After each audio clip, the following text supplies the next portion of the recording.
Morning, sir. Myself Priyanka Chand from Microbiology second semester. Today I am here to present my presentation on the topic nitrogen fixation. Here are my contents. Introduction. Nitrogen is an essential constituent of all biomolecule in both plant and animal. Nitrogen are found 79% by volume in the form of dinitrogen, which is a non-reactive or inert gas. Most of the organisms are unable to metabolize dinitrogen, so we need nitrogen fixation. Now let's see the importance of nitrogen fixation. As most of the organisms can't metabolize it, it is important component of biomolecule like chlorophyll in plant, amino acid, ATPs, protein, nucleic acid. It is essential for agriculture and fertilizer production also, and indirectly for manufacturing of chemical like explosive, pharmaceutical dyes. In plants, it played important role in metabolism, growth, and reproduction. Now, before studying about the nitrogen fixation, let's see about nitrogen cycle. Nitrogen cycle is a biogeochemical process which transforms the inert nitrogen present in the atmosphere to a more usable form for living organisms.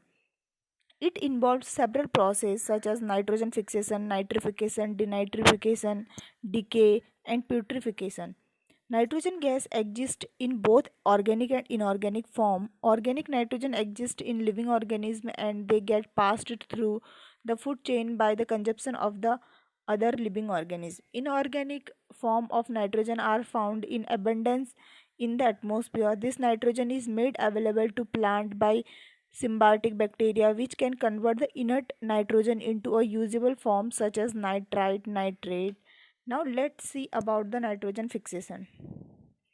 It is the initial step of the nitrogen cycle. It is a process by which atmospheric nitrogen or molecular nitrogen is converted into related nitrogenous compound like ammonia, nitrite, nitrate in the soil or aquatic system. The process of nitrogen fixation is very important as the molecular form of nitrogen is of no use to plant and animal. It is beneficial for all living matter only when it is converted into a form which can be easily absorbed by the plant.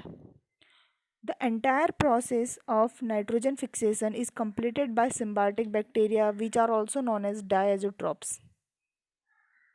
Azobacter and Rhizobium also have a major role in this process. These bacteria consist of nitrogenase enzyme which has capability to combine gaseous nitrogen with hydrogen to form ammonia. Nitrogen fixation is required to biosynthesis basic building blocks of plant, animals and other life form. For example, nucleotide for DNA and RNA, amino acid for protein and other biochemical compounds. Though nitrogen is the most abundant gas present in our atmosphere, the most organisms cannot use this gas directly in its molecular state. Now let's see the types of nitrogen fixation. They are of three types: biological, physical and chemical nitrogen fixation. Let's see about the physical nitrogen fixation. They are occur by the natural factors such as lightning, thunder. It occurs in several steps and start with the combination of atmospheric nitrogen with oxygen under the influence of electric discharge and thunder to produce nitric oxide. The nitric oxide is then oxidized into nitrogen peroxide in the presence of oxygen. During rain, the nitrogen peroxide combine with rainwater to form nitrite acid and nitric acid which come to the ground along with the rain.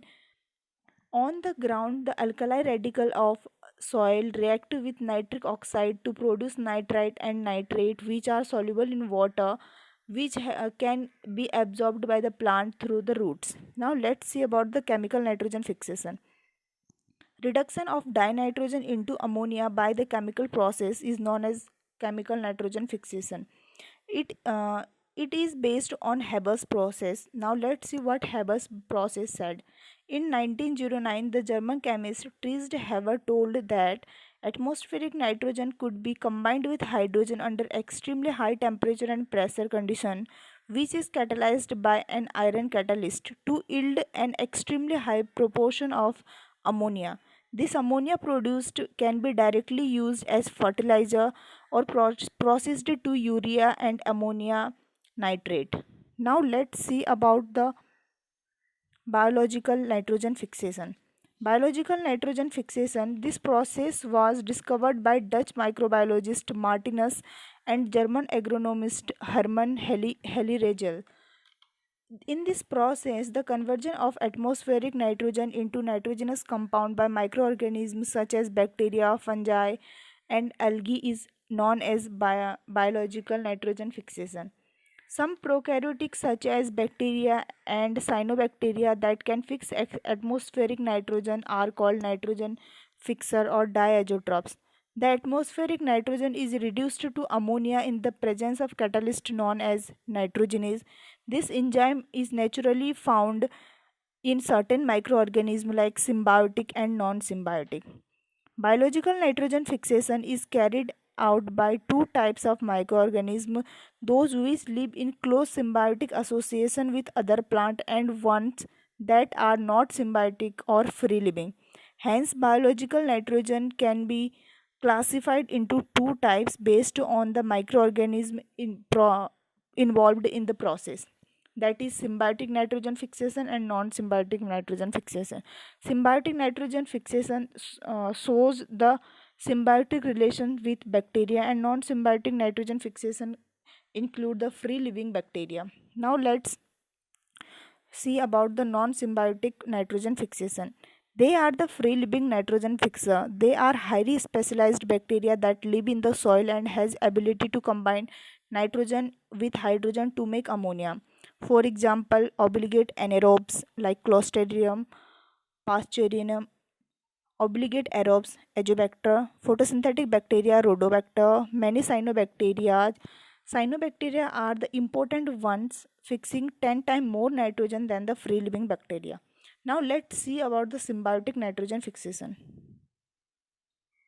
It is an example of mutualistic relationship between plant and microbes. Here plants provide a fixed and habitat carbon to microbes, and microbial partners fix atmospheric nitrogen. Such a relationship between microbe and host is mutually beneficial to both organisms. The various types of biological nitrogen fixation can be grouped under the following category, that is nitrogen fixation through nodule formation and nitrogen fixation through non-nodulation. Now let's see the formation of root nodules. Nitrogen fixation through root nodule formation. Symbiotic nitrogen fixers are found in a large number of legume plants, mainly in the genus Rhizobium. Rhizobium is a gram-negative motile rod-shaped proteobacteria.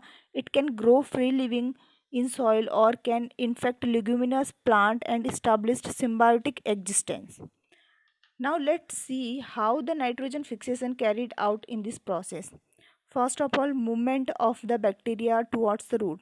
The host plant secrete some chemical that can be flavonoid homoserine in rhizosphere when nitrogen is depleted. Due to this, the chemical free living bacteria on the plant shows chemostatic movement toward the roots. After that, the plant bacterium attachment start, which is known as ricardation.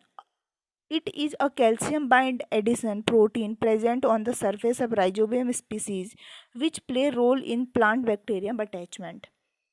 In response of flavonoid, Rhizobia in soil secrete not D factor, and when this not D factor interact with the flavonoid, it induces some gene of bacteria called NOD ABC genes. This gene encode enzymes that are required for synthesis of nodulation factor or node factor.